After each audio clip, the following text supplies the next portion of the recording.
My name's Ed Piskor. I'm Jim Rugg. And we're going to be covering Watchmen issue number 2. But first, what you got, Jim?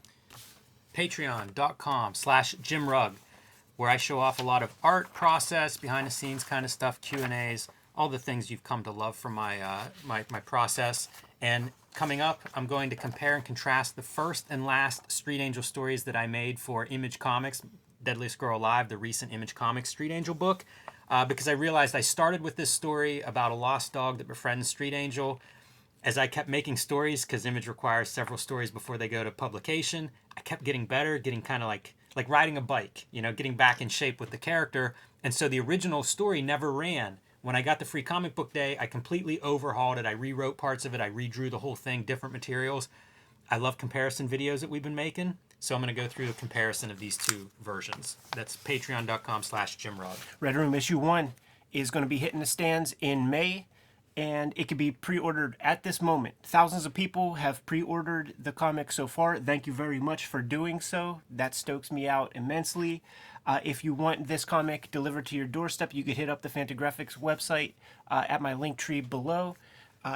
If not, your store will be able to order it at the end of February. If you want to read the issue ahead of time, patreon.com/Ed Piskor. You can hit up my archive for $3. Read the first couple issues. I put new strips up every Tuesday, and these stories will show up there before they hit print, but they're certainly made for paper. With that out of the way, Jimmy, let's talk Watchmen issue number 2. October 1986, that magical comics year. And, I read this later. I read this in the trade paperback format. But I always like to imagine, what would it be like, especially for a book like Watchmen, paradigm shifting, and you go to the store, issue 2 comes out, you had read issue 1, pretty intriguing, you're on board. Issue 2 is a dark issue, man. We talked about it in the first issue, what is it? But we were forward projecting, we knew what the heck the comic was. When you read issue 1, it feels like a standard Columbo whodunit. Who killed comedian? That's what we're in for, right? We perpetrate that a little bit more here, but it's going to get some nuance. One of the coolest things with Watchmen is how that cover image leads into your comic. And in the trade paperback, it's really clear. Cover into panel 1. It's this is really panel 1 is your cover. I always loved that. I do too. I don't know that that's the first time it's been done, but man, it's done really well in Watchmen. Yeah, it's great. And we have we're intercutting. You can see, man, it's that syncopated rhythm where every panel is a different location, oscillating between the funeral of Edward Blake and Sally Jupiter 1 and 2 at the old folks' home. Yeah, as we're going to see in this issue, there's some history between Sally's mother and the comedian, and Sally really wants no part of going to that funeral, so John sends her, teleports her to go visit her mom in California. Yeah, and once again, we're gonna read this like we don't know what's coming, man. Try to have a clear mind and just sort of take it for what it is. This is interesting. Check out the title treatment in the issue compared to the trade paperback. Much nicer approach. Yeah. Here. Do you think this is a Dave Gibbons choice? Because it is the same. He's using a font in both versions. Dave Gibbons, the letterer. Do you think he's picking this font? Because it gives it a certain distinguished quality in my mind. It feels like this is a more mature, sophisticated comic book. And I think, things like the little details of let's set the credits in the title in this font rather than hand lettering it. Yeah, probably. I'm sure he's not doing paste ups and mechanicals on the back matter where it's the fake books and stuff. Right. You get the job guys to do that shit. But this seems pretty important. It's very alien compared to other comics. Think of what DC's publishing in 1986, a very different visual approach. Yeah, for sure. John Higgins on the color duties, man, we got to give him mad props with separating place through color with and creating mood. Absolutely. That cemetery scene is dreary. Yeah, and it's clearly a sunny day at the old folks' home. Dave Gibbons selling body types again. We mentioned his night owl kind of doughy body type, man. Old school Sally Jupiter, man. Very believable bodies on these characters. Right. Still idealized a little bit. If you start counting head heights, there's that fashion model head heights, but the weight feels like real weight. And we're getting still some of that weird like futurism or like alternate timeline stuff with these funeral guys with the little deals on their head. Unless that's a religion I just don't know about.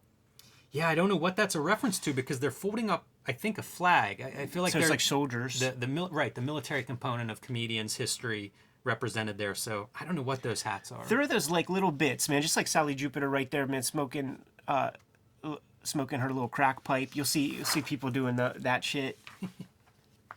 What do you think that denotes? Is that a drug as opposed to a cigarette, or just a cigarette? Because she's doing it, I think it's a cigarette. But you do see the hoods doing it, and then it's like, man, like crack is on the streets. But if she's doing it, she's kind of square. Her mother makes a big production of it, like opening windows and Coughing. doors and stuff. And so Sally finally puts it out, guilted into it. And we get into this discussion about the way life changes as you get older. And it reminded me of just nostalgia. It feels like there's a lot of these moments that more is, I don't know, looking at comics, but filtering the message through like a more domestic conversation. Nostalgia's a big deal. I mean, like the perfume isn't just there for no reason.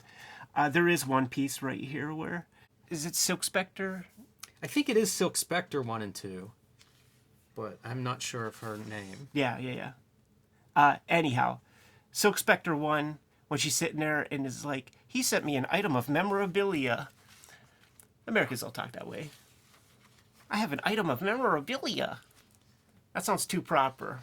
Yeah, if we focused as much on the writing as we do the art, I'm sure you could find those stylistic ticks all over the place. I do like that we're talking Tijuana Bible, so like let's go before the damn superhero comic, man, and show off a little Tijuana Bible.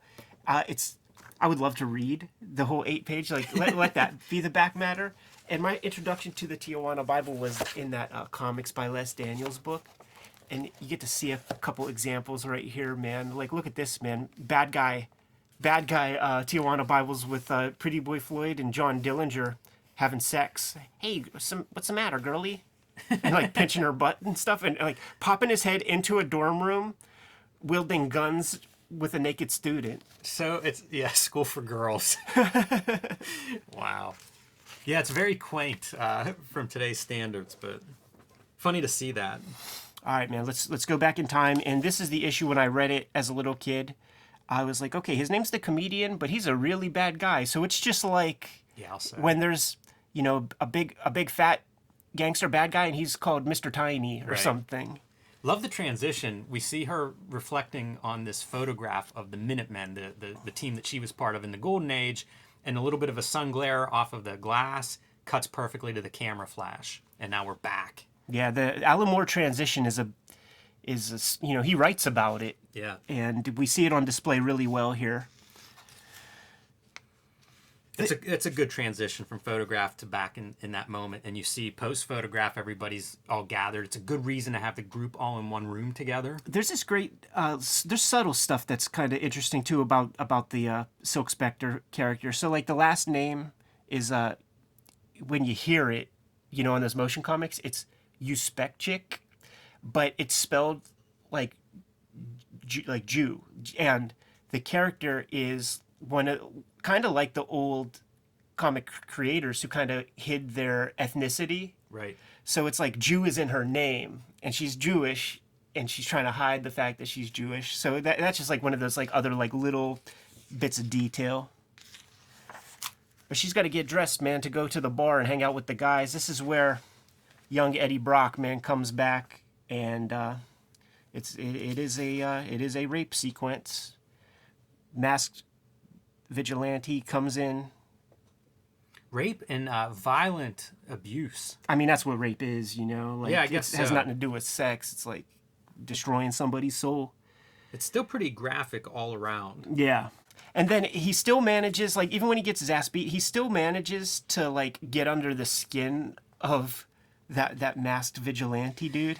Comedian is a horrible person, yeah, but a great character. Like, because of that moment, because of, like, let me throw some psychology your way, hooded justice guy that thinks you're, self-righteous hooded justice. Let me tell you about you. Right. So we're back to the old folks' home, and we get to see another little glimpse of this Dave Gibbons doing R. Crumb, like down to the lettering. Like, that's R. Crumb lettering. It's so strong, man. Yeah, lettering on lettering is some of. I just love it. It's such a cool panel. Yeah, because I mean, what goes into that, Jimmy? Right? Like, has to use different tools to like get that line. Yeah, very awesome. Even being reproduced in black and white on the page is kind of a cool way to see a comic within a comic. Yes.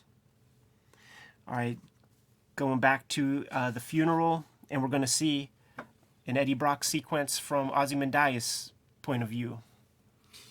I want to point out one last piece in terms of like art within art. So, you know, her mother's has all this paraphernalia from the Minuteman days, and we see little glimpses of it. There is so much of that, like, you know, newspaper headlines that you can read, maps, all of this like meta art information within these panels. I'm in awe of it because like it's deceptively simple at times, his art, until you start looking at it. Right. It's simple compared to say the excessive cross-hatching that we would see in the early 90s, but in terms of the content and how much is packed into these panels, it's remarkable. Every line that's put down is there for a purpose, and when you see these kinds of things, it is a comic book. It's a caption. It's a storytelling device, but it's just not telling you meanwhile. Right. Yeah, well said. That's that thing where Alan Moore scripts are incredibly thoughtful. Yeah. But also you need the collaborator that's able to actually apply that and translate that into something visual. It's hard to have that amount of depth. Yeah, if the channel goes on long enough, we'll have to start doing Supreme comics. So, comedian, little older, so the character design changes. We saw that in watching the Watchmen book. Like, he has designs for every stage of growth of the character, from the young Scrappy to the day he dies. And he's basically poo-pooing and shitting on the idea of a Justice League being formed a second time or whatever. Look at the greatness of this. So we have I forget what it's called whenever a panel stretches across several panels, but it's one image. And we have this main guy who brought them together talking. His arrow that comes off panel points to him. Yeah. It's phenomenal, the design. And of course, prominently, comedian just shitting on his point there in the foreground. The big character. A lot of weight and a lot of darkness that he adds to this scene of otherwise very colorful, pastel-colored characters. And comedian's just black and gray.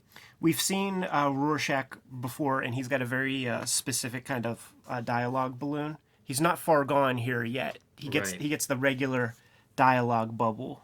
So that's good note. Worth noting. And here you go with the proportions. Like, I swear, like, Dave Gibbons didn't always draw his figures with these kind of proportions. His Green Lanterns aren't built this way, and his like Martha Washingtons aren't built this way with these like super elongated forms. It makes me wonder how much he plays with these forms. Something I hadn't noticed in the past, but if he changes the like the proportions throughout the story, you know, here they're heroic, right? This is a superhero team. Rorschach hasn't gone through his darkest hours, right? I wonder if that changes as the story progresses and as we see these characters break down and become more human and less romanticized ideal superhero. Yeah, we'll keep note of that, man. Also, the transition right here, man. Somebody has to do it. Somebody has to save the world, and then we rematerialize to modern day Adrian Veidt. Yeah, not giving too much away, but foreshadowing. On your rereads, right? That's where you go, oh, damn, that's dope. Yes, it is. Oh, that's dope. One of the few times where we deviate from the 9-panel grid. Yeah, I think they do less of that as the story progresses, but a few times here in the first couple issues. Yeah. And we're going back to Nam. 1 point perspective on that top splash page. Yeah, it makes it work good, man. Having it on that angle really helps a bunch. You get to see, oh dude, that's Moloch right there probably. Yes. With the roses. Not too many people there. Oh yeah, that is Moloch. You can see him right there.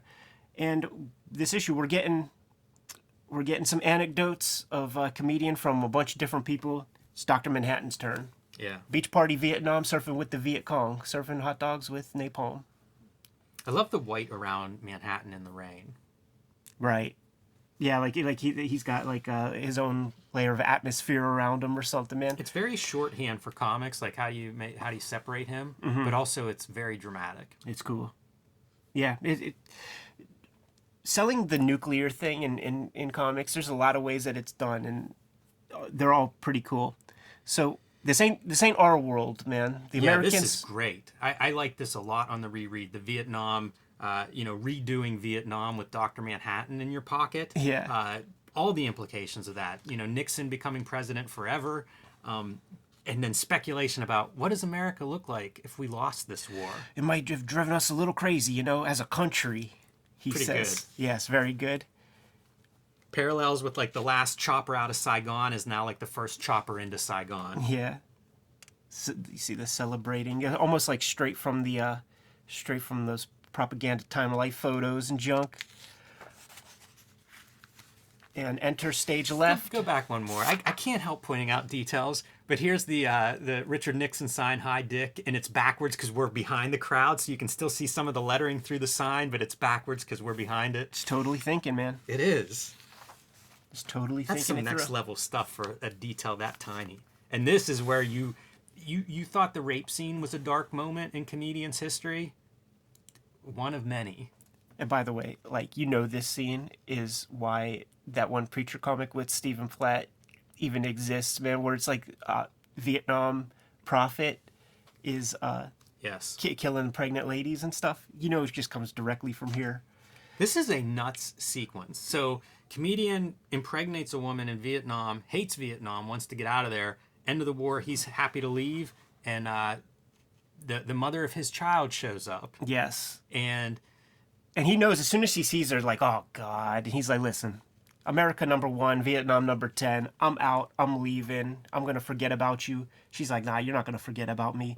We discover how he got that scar on his jib. Pretty good scar origin. And he pulls out the gat and just stands there stoically. Wow. Does her in. And Dr. Manhattan's like, don't do it. But then you get the whole piece, like, once again, like, comedian able to sort of get under your skin, identify you, hit you with a little psychological warfare. It's like, dude, you could have turned the bullets into snowflakes. You could have turned that bottle into confetti. Yeah, it's a dark moment for Manhattan. It really tells you a lot about that character. It's rough. Like again, top of the show I mentioned, imagine reading this off the stands. You're 1.5 issues into this series. You have no idea what Watchmen is. Holy shit, man. Yeah. You're this ain't rainy day fun for boys and girls. When I think about this, when I think about this story, rereading it has forced me to read this stuff because I don't remember this stuff. Right. I remember the cool shots. I remember this kind of stuff, like all the cool drawings and everything.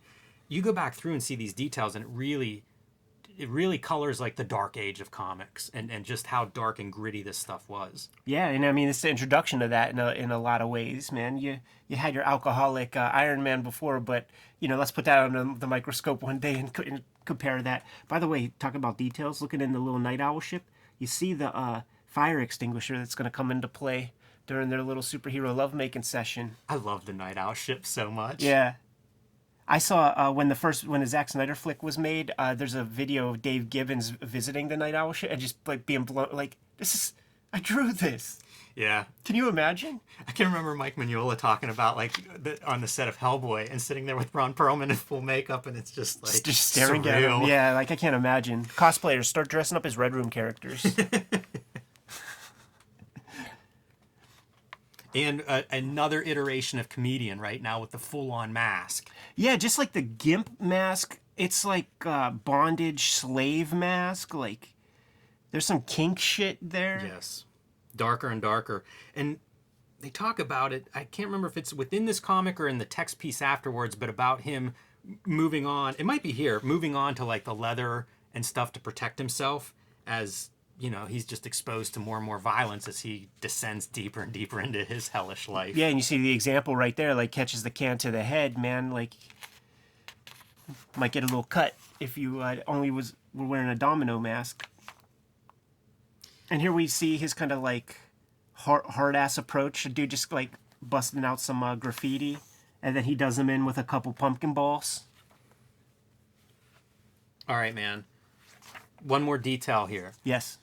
Note the outlines of the word balloons. Whenever Right. we saw the first Minuteman meetings, they were the nice smooth ovals. Wow. Already we're getting into like the edges of the word balloons.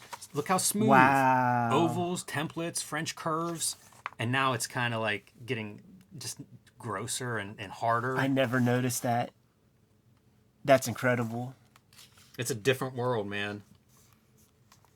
It's funny too because that's what they talk about, you know, and Night Owl is pointing out that difference, and comedians like, he's at home. Yeah. And you totally get that sense. He's loving it. Back to the funeral sequence. Notice who was not at the funeral, man. I didn't see any Rorschach there. But then as Moloch leaves, after putting down those roses, we see that guy from issue 1 holding that "End is nigh" sign. Do you remember whenever you realized that was Rorschach? I'm telling you, like when I first read that thing and I first saw him, I knew that character was important. Yeah. And then when you see him in the second issue, it's like, okay, we're just gonna see this guy forever. Like, what is that? Yeah, I made no connection to it until the reveal. Like, Sure. It was just something it didn't add up to me. Yeah, me too. Which Me is too. part of what makes this so fun to reread. I mean, I had reread it before this rereading. I knew it going into this reread, but it is awesome. Like I was looking for Moloch in the funeral scene, for example. Right. The guy who played Moloch in the flick, it was Max Headroom, right? I don't know. I have no idea. I think it was. And if it wasn't, then they, in a wizard thing, they cast the Max Headroom guy as Moloch. And that's all I see when I see Moloch now. Like, it totally works. The set design is so perfect for everybody's crib, man. So Moloch's place, it's the old school Black Bachelor, still has those rounded, like, Frigidaire, like those scary refrigerators that require us to, like, not have the door on anymore. Right. Yes. Like the ones that clasp shut. This is very dynamic. Rorschach comes out at the bottom there. Like a superhero shot. Really strong, yeah. You note the contrast. It's so vertical and horizontal leading up to that. Contrast is everything. Mm-hmm. Yeah, and it's like we're getting an example of a superhero doing what a superhero does, so you give that crazy angle. Yeah, really strong. They have milk bottles still in that version in 1986. Amazing colors just coming off the character, like the sort of side lighting. But this is where we're going to be getting into the flickering light scenario, man, and that was sort of inspired by Harvey Kurtzman comics. I could show off some cool examples of that when we look at more Mads. Look at Higgins' lighting. That's what I'm saying. Like this even, like it's so cool, man. I love this. It's a silhouette essentially because of the backlight from the refrigerator light, but it's still like purples and blues and stuff.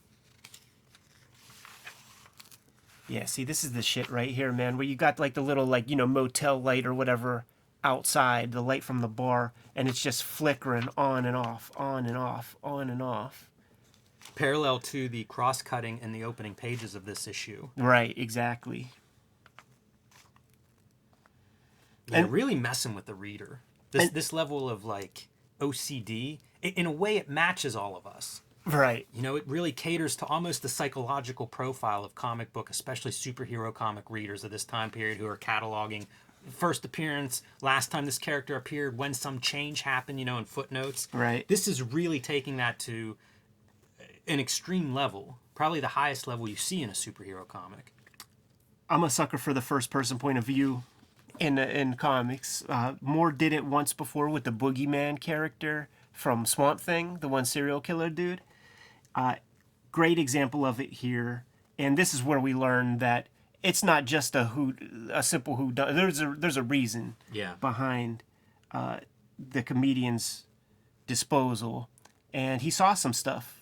What did he see? We have no idea. We know that writers, scientists, and artists have something to do with it, and it's big, and it's scary, and we've built this character up as a vicious piece of shit with no feelings, and he's a scumbag, and he's awful, and he was witness to something that's crosses his lines.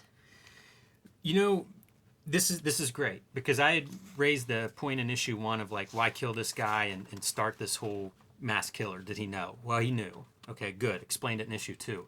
My question now going forward as we get into this reread is, what did he see that was this bad?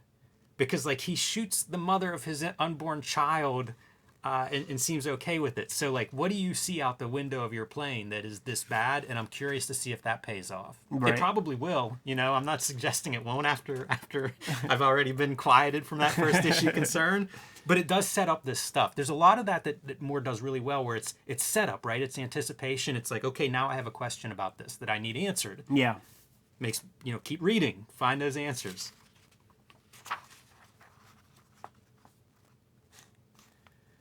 And then we get into the Judge Dredd aspect of Rorschach, and he's just like looking for any reason to fuck this dude up.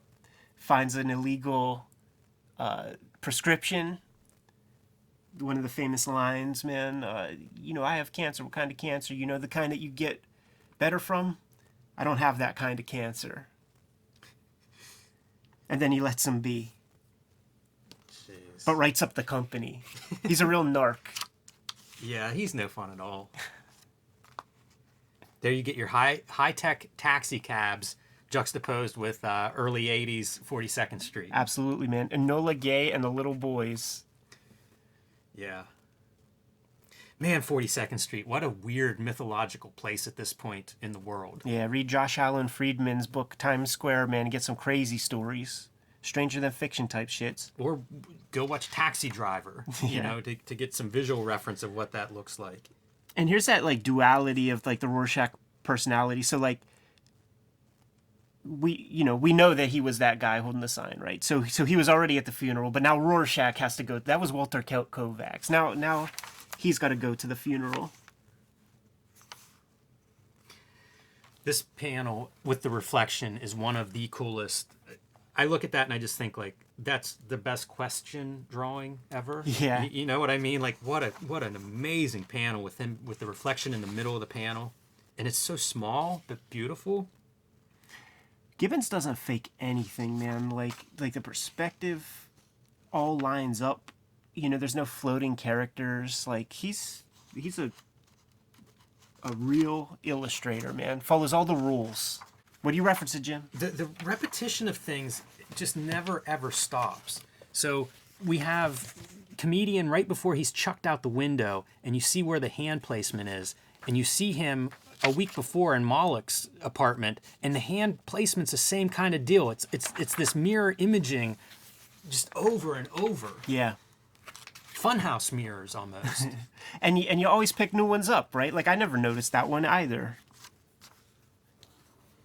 tells the clown joke in Rorschach's Another journal. classic thing. That's what I'm saying. This shit is like Shakespeare in a way. Like, you could almost like recite the stuff. I am Pagliacci. They're aiming really high. You can see why Watchmen is held in the regard it's held. I'm not the biggest Watchmen fan. You know, like, I don't sit around going, this is the best comic ever. Mm-hmm. But in terms of superhero comics, it is absolutely amazing, and it will reward those reread, scrutinize, look at all the details. And it's this kind of stuff where it's like Dave Gibbons is really taking superhero art to another level with these kind of details of word balloons evolving as these characters, you know, as the world falls. And I think it's the same thing with Alan Moore. You know, they're just aiming at this spot that's so much higher than what people would aim at with superhero comics up to this point. It's remarkable. It's really visionary. Absolutely. And like the words and picture play with all of this stuff, man. Good joke. Everybody laughs. Roll on snare. Curtains. Like, Yeah. It's perfect. It really is. And then this is something that we discovered after we recorded that. Yeah, man, I got so mad. Someone pointed out, why did you censor the Bob Dylan quote? And I'm like, what? What are you talking about? Didn't even realize that it wasn't in, you know, I was following along in the trade paperback, didn't realize it wasn't there. Here we have Elvis Costello. Got to be a rights issue. Yeah, the companies are shook, man. They're big wusses, and they just didn't get the clearances fast enough or something. Yeah, I think that's absolutely right. Everybody's just got a job. Like, the original people who created the company ain't working there. They just want to preserve their job, and they're going to play it safe. Yeah, I mean, you know, we've done corporate comics. They go through a lawyer review process where, like, anything of question, a logo on shoes in the background, got to remove them. Yeah. And it's like nobody's suing over that, but also those lawyers got to justify their hourly rate, I guess. That's it. They're going to find something. Yeah. And then Quite we have an issue. Yeah, we have our little piece of Under the Hood where it kind of just builds on top of some of that Minuteman stuff that we saw earlier. Yeah, I like this piece. Explains, so how some of the characters, like, where they're at these days. It's the whole history of the Minutemen. Yeah. From Hollis, figuring out his character, working at the gym extra before and after his policeman shift, the group coming together and then being separated as, like, comedian gets kicked out after his assault. Silk Spectre quits, which is like, he cites it as like the biggest thing. The most serious blow when Sally quit crime fighting to marry her agent. It's hard for me to believe that's the most serious blow of what we've seen from these flashbacks. I think there's some darker stuff. Various characters, before he says that's the most serious blow, he explains 3 characters that are killed. I think those are probably more serious blows. Superheroes being shot and killed in the streets. He has a crush on the girl and he doesn't get to see her anymore. Nevertheless, I like this excerpt because it is like stuff. a whole history of the team. Young Moloch, get to see his young form when he was a strapping arch villain. Get to see yet another kind of iteration of the Vietnam era comedian, which looks terrifying. He's enjoying it too much out there. You know what? World War II, 42. Oh, yeah. World War II. This is the most, jovial comedian you're going to get. It's still kind of pure of heart. He's young. I think he's like 16 whenever he takes up the comedian. If you do all of his, like birth date stuff, I think he's like 16 when he starts crime fighting as the comedian. Right. So pretty young in World War II, he's a hero. And that's a real idealized war. So you see him in kind of a happier place. Heck of a chapter. By the way, Under the Hood excerpts, Alan more culpable whenever DC makes like a dozen spin-off series because he's given history to all these characters. He's given the blueprint. This is the Bible of how you can keep making Watchmen comics. Anyway. That's a good issue. Yeah. There's a lot in that issue. Yeah, super fun. Once again, we'll do one per month, until we do the entire series. Anyhow, Kayfabers, like, follow, subscribe to the YouTube channel, hit the bell. We'll notify you when new vids are available. What you got, Jim? Subscribe to my Patreon, patreon.com/JimRugg, to find lots more of my art process, behind the scenes, etc., etc. Red Room issue 1 is coming out May 2021. It's going to be a monthly comic. Each of those issues self-contained. Reserve your copy today at the Fantagraphics website. I have a link tree in the description below. Could take you there. Thousands of people have already found that link and reserved their copies. Patreon.com/EdPiskor. You could read the Red Room comics before your purchase of the physical object at patreon.com/ed. Did I say that? I don't know. Getting spun around. Jim, tell them some other stuff. I don't think we made a big enough deal about the rain on the cover. Cartoonist and rain go hand in hand. Really good rain, and a repeat of your blood motif from the smiley face as a tear coming down that statue on the side. And by the way, just the academic drawing Yes. of like a perfectly in profile face with not one thing out of proportion. Like, I imagine that Dave Gibbons like had the pencil and was like measuring the proportions of like some statue to get that thing so perfect. It's ridiculous. It is. It really is. You guys at home can subscribe to the Cartoonist Kayfabe newsletter below this video to keep up with all of these kind of observations that we make throughout the year. You can also find Cartoonist Kayfabe t-shirts and merchandise at the links below this video. Jimmy, give him one more set of marching orders. We're going to be on our way. Read more comics. Moore.